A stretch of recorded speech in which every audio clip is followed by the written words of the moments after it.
Today, we're going to talk about what I consider an extremely important topic with attorneys. A lot of times, when law firms and legal hiring organizations hire attorneys, there's a lot of problems with managing them. And an attorney will often resist that management and end up going between different firms and actually end up working many times at a lot of different places in often a short period of time because they resist being managed. And there's ways you can tell how manageable as an attorney is, but often by their resume, but also when you interview them. And so I'm going to talk about that today. And just from a business perspective, this is a very important topic because your law firm is going to be a lot more profitable and do much better to the extent you're able to manage attorneys that are coming, to work there. The first thing is you really need to know that the two types of attorneys there really are in law firms. And for the most part, law firms contain soldiers and generals. And a soldier follows orders, is able to support the larger cause of the law firm, and also soldiers support each other and also the generals. And a good soldier typically takes their role very seriously. They may one day want to be generals, but until they can reach that level, they'll continue working very hard. And one of the main problems that a lot of law firms have is they have a lot of them will hire bad soldiers. And what a bad soldier is, it's someone that many times it gossips. They'll undermine other soldiers and generals. They may leave the law firm, meaning they may come to the law firm and suddenly just figure out reasons to leave and never really fully commit. When they're ordered to do things or they have to work and do difficult things, they'll complain. They're often just out for themselves and they don't really think about the larger cause of what they're doing.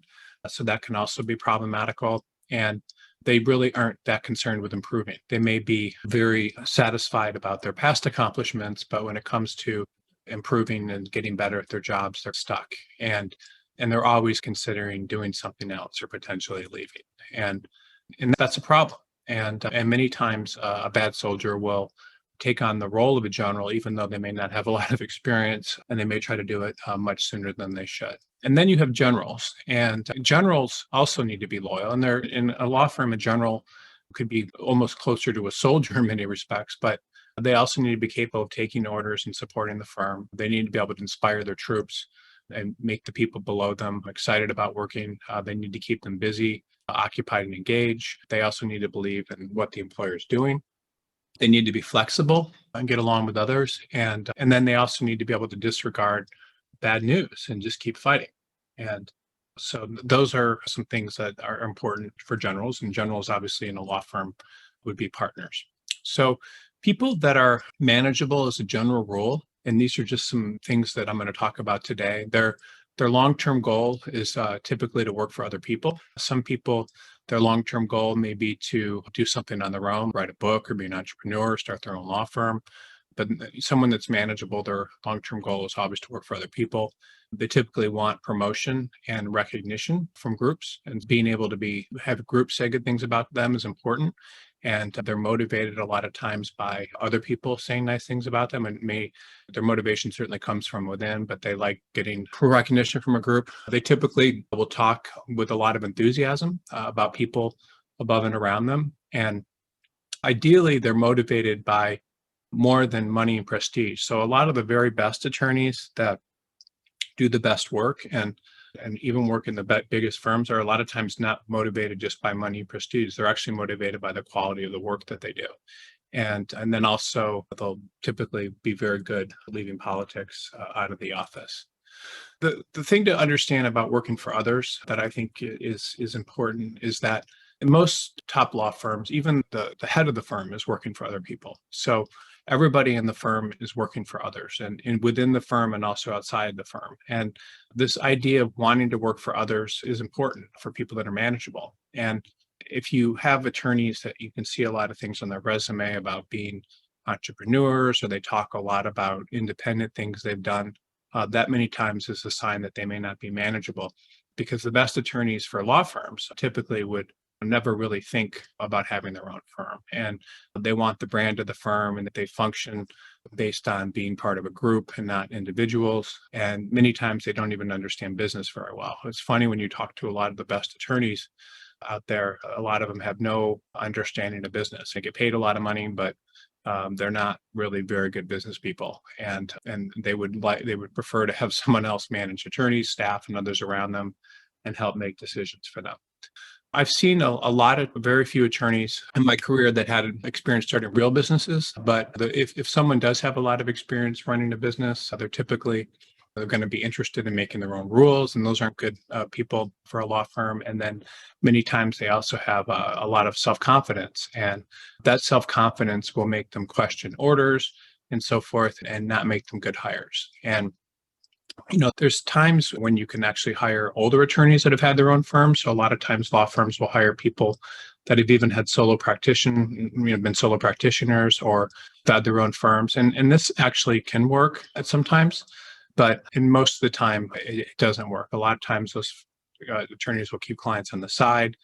And unless their law firm is a major player in the market that's able to pay them a lot of money and really increase their billing rates and so forth, it's not going to work. I once hired an attorney that had his own practice to come work for me and be in-house counsel. And he'd had his own practice in the past, and his resume was unclear about whether or not he still had that practice. And he had a really good resume. It had good law schools on it. He seemed to have very good experience. He interviewed very well. And there were just some warning signs. During the interview, he wasn't as serious as I would have liked him to be. He said he had his dog in the car and the interview was going later than he expected. That was something I should have taken as a warning sign. And then I also didn't check his references very closely. And I don't think I checked them at all, which was a huge mistake. And I may have checked his previous employer, but not anybody before that or after that. And he told me that had wound down his independent law firm and wanted to work full time. And when he started, he rearranged his desk in a way that no one could see his computer. And he had asked for multiple locking file cabinets. And then he started coming in the office very late, often 1 p.m. and so forth. He refused to give a weekly report on the things he was working on, and brought his dog to work. And there were all sorts of other problems. And what happened eventually is, after about 10 warnings, I actually I decided to let him go. And I was mad because it was like it had been going on, and I just repeated warnings. And after he was gone, we cleaned out his office, and there were all these case files that we found from his law firm. What he was doing apparently was he was going to court to argue his cases in the morning, and then when he came to work, he would work on the cases, and it just was generally unmanageable while he was there. He would meet with people about things that weren't really relevant, and all sorts of activities that had nothing to do with what our companies was doing. And pretty much he did whatever he wanted to do. And then when he was fired, he even sued me because he said I hadn't given him, even though I'd given him verbal warnings, I hadn't given him written warnings before firing him. And then he actually ended up getting another position with a very prestigious private school. And he lost that job because they eventually discovered he was running a practice on the side. And then he did something similar with another employer and eventually lost his bar license. But there's attorneys like this everywhere that are unmanageable. And this is just an extreme example. And I've certainly hired them in the past. And I think I'm not proud that this happened. I mean, it happened when I was maybe 3 years into this business, and I've been in it about more than a couple of decades now. But the problem is that if people have a lot of independence and are used to working on their own, then they're generally going to leave when they figure out how they can work independently. And a lot of these people are going to constantly be questioning the structure of the business around them, though many times they may believe you're inefficient. They may undermine the management of the firm, and there's just all sorts of problems with them. And then the other thing is they're not going to be invested. If people aren't invested in the work, they're going to give less than 100%, and that's going to hurt you. It's going to create a lot of inefficiencies. It's going to make it, they may not connect with their clients the way they should. They may undermine the morale of your firm, and it's just going to create a lot of issues. And another bad hire that I had was an attorney that was a graduate of one of the top 5 students in his class from top 15 law school. And he'd never been a summer associate in a law firm, which, by the way, is often a warning sign when hiring attorneys if you're a law firm. And instead, when I hired him, he was out of law school about a year and was doing legal work for a company owned by a friend of his. And he was also teaching law school at night. And he lived close to my office, and I thought he would be a good hire because of his background. And But his first day of work, he turned in an assignment, and it was littered with typos and all sorts of errors. And I met with him and explained why the work wasn't good, and he was upset. And the next day, he came in the office and quit. And I was fine because he obviously was someone that wasn't able to take direction. And then he contacted me and apologized. A few days later, said he wanted his job back and would follow directions, but also liked working at home because he was more productive in front of the television, and asked me if this would be okay. I told him I wasn't comfortable with it, but he could work in the office. And over the next few months, his work improved. But like all people that are difficult to manage, he always would avoid feedback. He'd settle matters many times without asking for feedback. He would not provide me with the reports of what he was working on. He avoided issues where he would face criticism. And then when I hired other people to work for him, he would often take them under his wing and prevent me from communicating with them, which I found unusual. And and then he would spend a lot of time outside of the office with him. And then one of the attorneys left. They wrote him a note, which he left on his desk, and it said something to the extent of, "I know you'll be very successful when you have your own firm. I'm going to be joining you." And so this is an example of someone that was very difficult to manage. He ended up leaving and starting his own firm. And then when I hired people, undermined them as well when they start and didn't when they started didn't speak positively about the process, about the job. That was an example of someone that was very independent, wanted to do their own thing, wasn't able to follow directions, and honestly was more of a liability than anything. And there's just a lot of attorneys like this. And I've seen law firms hire lots of them. There's probably some that you've hired in your firm right now recently, and there was a lot of even recently, and there's a lot of warning signs. Most people that are difficult to manage will quit or threaten to quit when they're confronted with performance or other issues. If they're not manageable, they'll often threaten to leave. And once someone threatens to leave, they almost always will, or they'll continue to be unmanageable. And many people quit and then come back. Pretty much, if someone does quit and come back, they'll almost always quit again. I've never hired anybody that's quit and come back and stayed more than a few years. That's pretty much what happens all the time. And then a lot of times, if people haven't gravitated towards more formal hierarchical environments in the past, like they haven't been summer associates or they've worked in jobs that don't require a lot of accountability, law professors, an example, then there's likely reasons for this. They probably don't want to be very closely managed. And that's something you need to look out for. And many times those types of attorneys do not like structure, and they don't want to be accountable or criticized. And teaching law school is also a bad sign. I did it when I was a young attorney. And it's almost a decision that's very much at odds in working in a law firm. People that aren't interested in practicing law often want to be in a position where they feel like authority. And that, if you want to feel like an authority, you can be a law professor, you can run your own business, you can do all sorts of things. And there's nothing wrong with that. The world needs people like that, but they're not always the best fits for law firms. And people that want to work at home, when that's very important to them, I don't think there's anything wrong with people working at home necessarily a lot of times, but when people are trying to control their environment and they don't want to be around other people, many times it means they don't want to take orders, they don't want to get input and so forth, and that is something that's not good. And then many times those sorts of people can be a problem. And so I've seen when people are insistent on working at home and not coming in the office, there is a percentage of those people, and I don't know what it is, but that are going to be difficult to manage and get to follow directions and do things a certain way.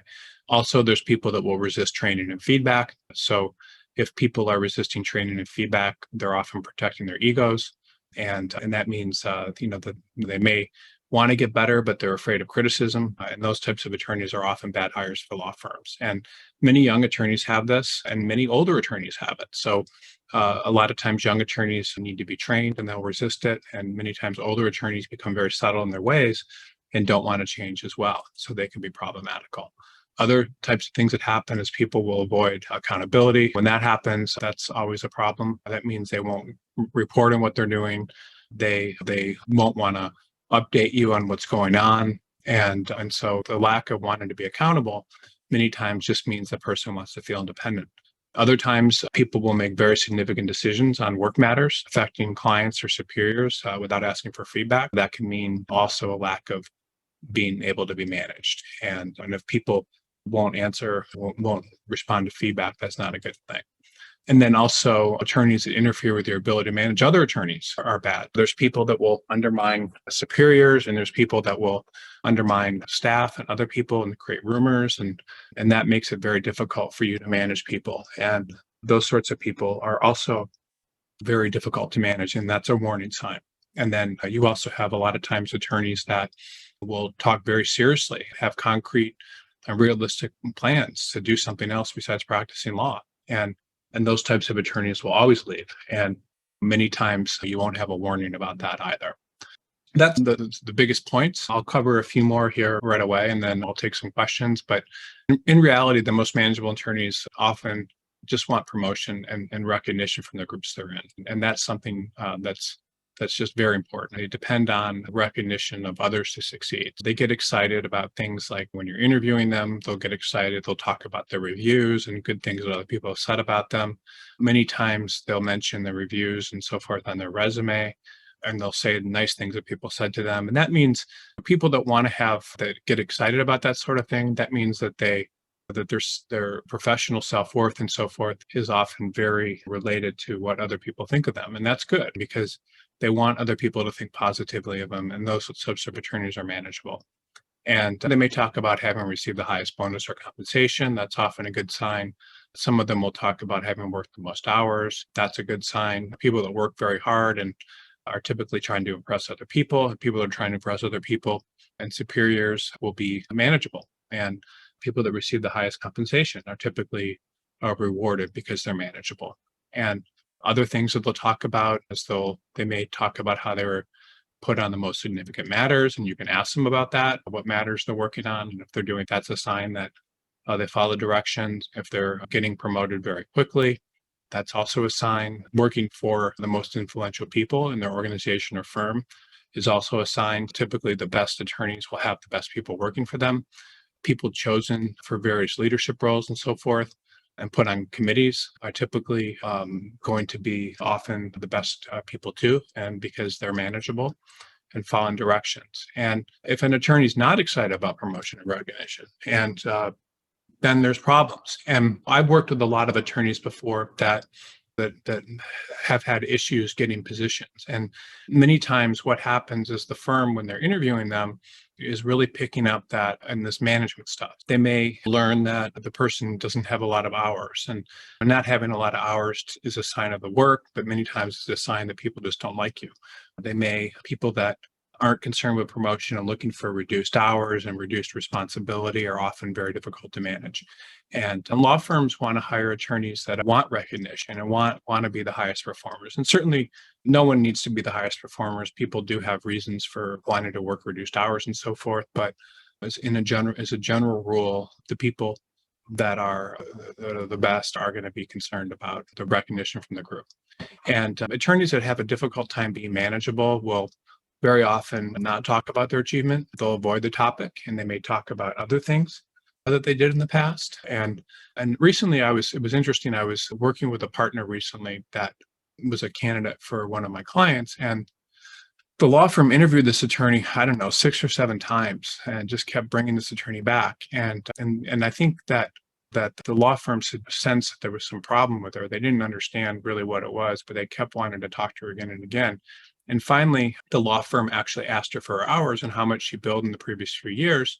And she came back and she was very nervous. And I hadn't bothered to ask her that either. It was assumed that she'd been working very hard because of the firm she was at.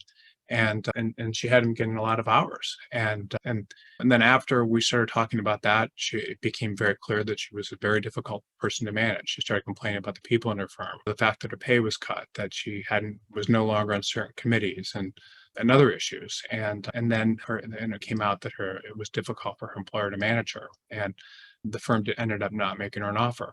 And it was because of management issue. And so this happens with partners, it happens with associates, and these are kind of ways that you can pick up on it.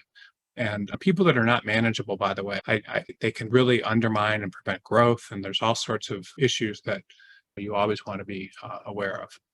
And then another sign of a manageable attorney is attorneys that are manageable typically will always talk very enthusiastically about the people they've worked with in the past. They they really like their bosses, and they tend to like even their peers, and they find reasons to idolize people in their firm and the people that they may have worked with, and that's a sign many times of a very good firm, a very good manageable person. They will talk about what a great job a certain attorney did, or what an honor it was to work with that sort of person, and that's a good sign. And one of the best attorneys I ever hired came from a very well-known labor and employment firm, and she was very manageable. And she was always asking like what she could do to be more useful and helpful, and really meant it. She would ask for feedback all the time. She would ask for, in the middle of assignments, if there's something else you could be doing. But I do remember that when I first interviewed her, and even while working with her, she always would talk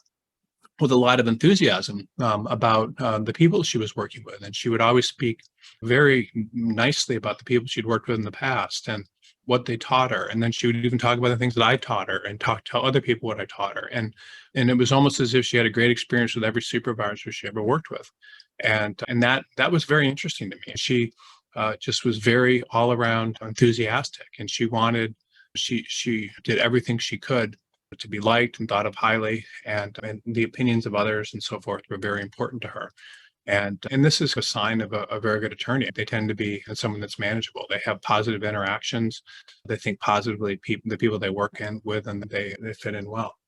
Another thing that I've noticed is the most manageable attorneys are often motivated by something other than money and prestige. And the problem is an attorney that's motivated by money and prestige will only stick around at a firm to the extent they're paid a lot of money or the firm stays prestigious. And that's a problem. And that's those attorneys tend to be very concerned about themselves. They're affected by the opinions of others, which can be good, but mainly it's not always a good thing to keep those attorneys around, because they tend to leave. And if you can't meet their needs for money prestige, they'll become challenged to manage, and they may stop following orders. They may start treating supervisors differently and so forth. And many partners, associates, and others are not manageable because they'll leave when they're unhappy with their compensation. It's very common, for example, for attorneys to start looking for jobs if they feel like they didn't receive the best bonus, or if their firm isn't keeping up in the salary, or if a partner doesn't get the compensation they want just 1 year.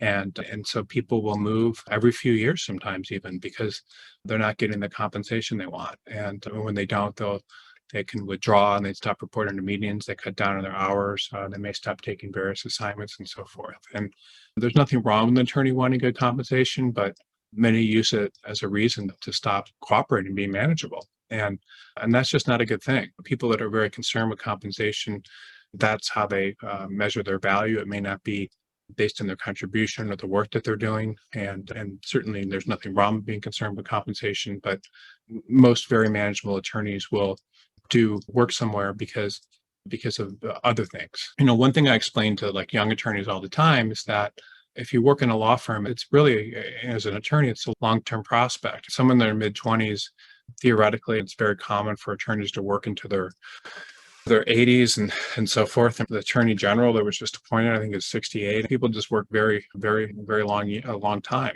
And so the most manageable attorneys typically will not make short-term decisions about leaving and so forth because of compensation. They're often motivated by learning, supporting the group, working on certain matters, representing certain types of clients, and they take a long-term view of ther career instead of a short-term, which unmanageable attorneys will do. And the same thing goes about how they approach bad news. Most law firms go through all sorts of ups and downs. They may have problems about different getting sued or crises and so forth. And this happens even with law firms that have been established for decades and may have experienced all sorts of bad news cycles. If the law firm has had problems in the past, that's probably pretty normal. But a lot of times the unmanageable attorney will decide that the brand of the firm has all sorts of problems because of a short-term issue, and then we'll end up leaving. So those types of attorneys can be very difficult to manage. And then another big thing is politics and prejudices, and that's certainly a big deal and something that hurts attorneys a lot of times. And all attorneys probably have some political views one way or another. Some are very liberal, very conservative. Some don't care, and there's nothing wrong with an attorney obviously having political beliefs, but those a lot of times can impact their ability to work in a law firm. If they believe someone in your firm is too liberal or too conservative, I've seen people leave because of that, or because of a comment that they take too liberal, or comment they take too conservative, and so forth. They believe is too conservative. And so these sorts of things, if somebody is allowing that to interfere with their job, that can cause problems. And I've worked with a lot of people that, because of their beliefs, I believe made them unmanageable. I've met women that couldn't, or men that weren't manageable by women for whatever reason. I've met women that only wanted to work with women. Met people that are deep-seated liberals and conservatives and all sorts of things. And so it depends on the person. But it's certainly, if people have very deep-seated beliefs like that, it can make them very difficult to manage if your group doesn't abide by the things that are important to them. I've had people quit firms because they don't like one of the firm's clients. And so these sorts of beliefs can hurt attorneys trying to work in your firm and really make them not manageable. And then the other thing I think that is very important to understand is that if an attorney is very manageable, they want to fit in and they want to act, dress, and behave like other attorneys in your office, meaning both inside and outside of work. So they'll do what they can to fit in. And I had an attorney once that I was working with, and it was a sad story. He was a great attorney. He was first in his class from a very big law school, and he couldn't get a job. And when I met him, I realized that his hair was down to his shoulders. And there's nothing wrong with that, of course, but from the law firm standpoint, having hair down to buttocks, as his hair was, the firm just that made them uncomfortable, I think. And I've had people show up dressing in strange ways, or finding bad social media posts with them acting inappropriately. And so all those sorts of things, an attorney needs to fit the part in order to look manageable. And I've seen people in the firm not like their table manners, or people that order a second or third drink at lunch, and anything that kind of shows that you might not be manageable or different and not fit in some firms isn't accepted. In others, it's actually perfectly fine for people to dress differently and act differently, but in others, it's not. And then, so these are some of the things that I like this kind of list that unmanageable attorneys will often give as reasons for looking at new positions when you interview with them. They may say things that the law firm isn't asking me to do work that's taking my abilities into account. They may talk about, and that means many times that the law firm's not giving them work for whatever reason. Who knows? But that's a sign that if that happens at your firm, they're probably going to leave or as well. Many times they talk about morale being low at the firm. They may, bad news at the firm, clients, the work, travel.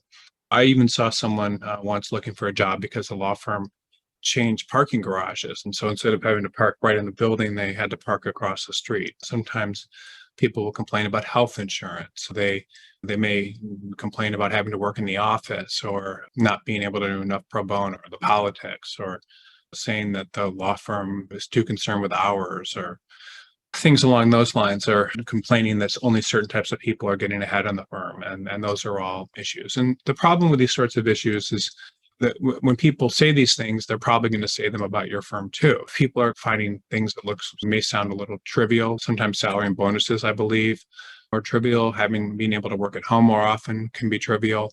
All these things can be signs that the attorney may be unmanageable. Let me see if there's any questions real quickly, and then wait 1 second here. Questions. And I think there may be some. Give me 1 second. Okay. Oh, we have a lot of questions today. Okay. Wow, this is a lot of questions. Okay. So the first question, and let me just open up a Word document here so I can. First question: is it a okay or bad idea to hire a patent attorney that does not have a science degree? Most patent attorneys will have science degrees. Sometimes they will go back to school to get additional degrees or additional classes to get that experience, but it obviously depends on the size of the firm. But in general, it's a bad idea to hire a patent attorney without a science. Sometimes math degrees can be used as well, but most patent attorneys do need to have a scientific degree just to pass the patent bar. So that is one of the kind of first things I would say, that you need to, if you're going to hire a patent attorney, they need to be admitted to the patent bar. And then in addition to being admitted to the patent bar, typically they will need to have some sort of science degree or education in order to be admitted. You're often, it depends on the type of patent you're doing as well. Some law firms will be doing patents related to biotech and so forth, and others will be doing them related to hard sciences, which are things like physics and electrical engineering. But you typically want to hire a patent attorney to be in the area that you're in. And then to hire cost attorney, hire attorney headhunters, it really depends on your firm and the type of jobs you have. So the fees that attorney headhunters charge will differ. Most of them charge based on a percentage of the annual salary of the person you hire. So they will charge, an example would be 25% of the person's annual salary. And then the headhunter will typically guarantee the person there will stick around for a certain length of time. It's usually 6 months. And then the fees are usually prorated, and over 6 months. So if the person leaves at month 5, then you get, I guess, 1/6 back. And if they leave at month 1, you would get 5/6 back, or month 2, I guess it would be. So that's how that works with that. Just see here. Okay. Kind of law firm. Let me see here. Okay. Some of these questions are fun. Let me see here. Can a law firm boss only specialize in 2 areas of law while other specialize in other areas? So I don't really know how to answer that question, but yes, they could certainly. The law firm boss does not need to specialize in the same areas that everyone else does. Let me see here. Let me see. Okay. This is a fun question that I'll answer. This question is, how do you spot a lousy lawyer in a lateral interview? Well, that's a good question. Typically, a bad lawyer in a lateral interview will not talk with a lot of enthusiasm about what they're doing. They will be unfocused. A lot of times they won't make eye contact. You can also see if the person's had a lot of positions. That's usually not a good sign. Gaps in employment are not a good sign. Unexplained reasons for not working are not a good sign. Anything that kind of shows a lack of commitment and focus. Many times people that have been working on multiple different things is not a good sign. And it also depends on what you're hiring for. So if you're hiring for someone to work for businesses or hiring someone to work for individuals, it would kind of depend on that as well. That's a great question. And there's certainly a lot of ways to spot bad attorneys in interviews. Let me just see here. These are fun questions. I don't even, they're very open-ended questions today. Why do lawyers leave law firms? So lawyers leave law firms typically for a lot of reasons. They can leave for many times because of the hours. They don't like the hours. They can leave because they don't like the work. They can leave because there's not enough work. Many times they leave because they don't like the people that they're working for.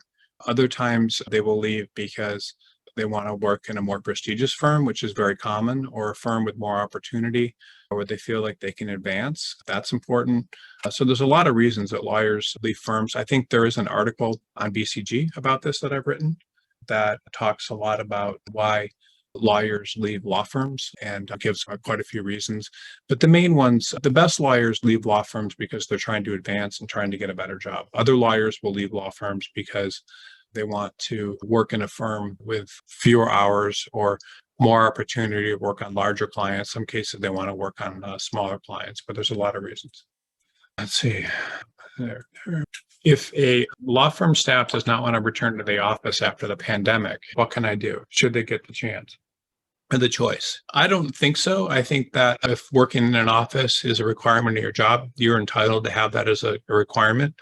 And there's nothing wrong with that. I know a lot of companies, require people regardless to be in the office. And there's certainly nothing wrong with a company expecting people to work in the office. People should not have, excuse me, should not necessarily have that choice. Let me see here. Okay, that looks about it for today. Let me just see. Oh, well, actually, there's a couple more questions. Some of these are, let me see, different questions. Okay, I'll answer this one real quickly. This one is there any difference between a patent agent, patent attorney, and patent analyst? That's a good question. A patent agent typically does not need to be an attorney, and a patent attorney needs to be an attorney, and a patent analyst doesn't need to be admitted to the patent bar. A patent agent is basically someone that's admitted to the patent bar that can write patents and can argue patents before the Patent and Trademark Office. The same thing with a patent attorney, but a patent agent can be admitted. They typically have a scientific background, and they can be admitted to the patent bar without having a law degree. A patent attorney, in contrast, also takes the patent bar, but also has a law degree, and so they'll be admitted to the bar. And then a patent analyst many times doesn't necessarily need to be admitted as a patent agent. The patent bar, they don't need to be a patent attorney, and they can, many times they call them scientific analysts and so forth. And so they'll have a science background and can advise on different aspects of the patent. So the people that are doing the patents understand the cutting edge and the technology and so forth related, but they don't necessarily need to be. Okay, this next one. This next question is, how do you write a business plan for a law firm? So I'm assuming this is someone that is looking for a position as an attorney, and the law firm has asked you to write a business plan. And so what a business plan is, law firms, when they hire lateral attorneys that are more senior, are always looking for the attorney to have plans in terms of their ability to be self-supporting and to bring in their own business.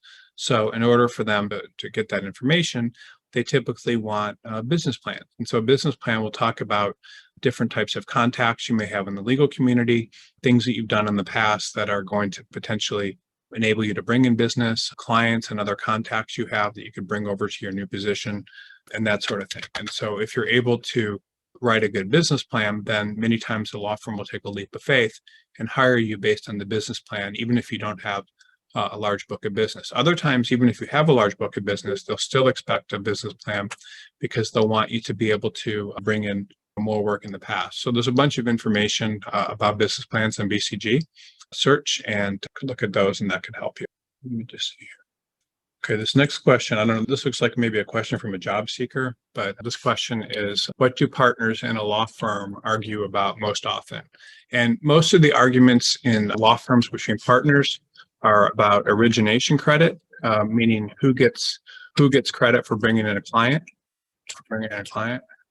And then the other question that they argue about a lot is pay. So, how much they get paid. So those are the two questions they argue about a lot. Most of the arguments actually do deal with payment, meaning how much of money that those partners get at the end of the year. Sometimes they also argue about hiring, meaning they want to bring certain people in and whether or not the law firm will allow them. But origination and the money that they get paid is one of the most important things. And then the next question is, about partners. Can a law firm partner be fired? Yes, law firm partners can be fired, and they are fired all the time. Different firms fire partners in different ways. Some law firms there's one or two people that can just fire an attorney if other people decide to fire them. Other firms, they need to get a committee together, but law firm partners are fired all the time. And then they're also asked to leave, and they can lose equity if they don't have enough business. And so being a law firm partner actually is, in many cases, much more difficult than being an associate. You're probably more likely to get fired for non-performance very quickly as a law firm partner than you would be even as an associate many times. So law firm partners are fired all the time. It depends on the firm too. There are some very big firms with very well-known partners where it would be very difficult to fire them. But if a law firm partner is involved in anything negative, whether it's doing something dishonest or any type of harassment or they do something very stupid, then law firm partners are certainly fired all the time, yes.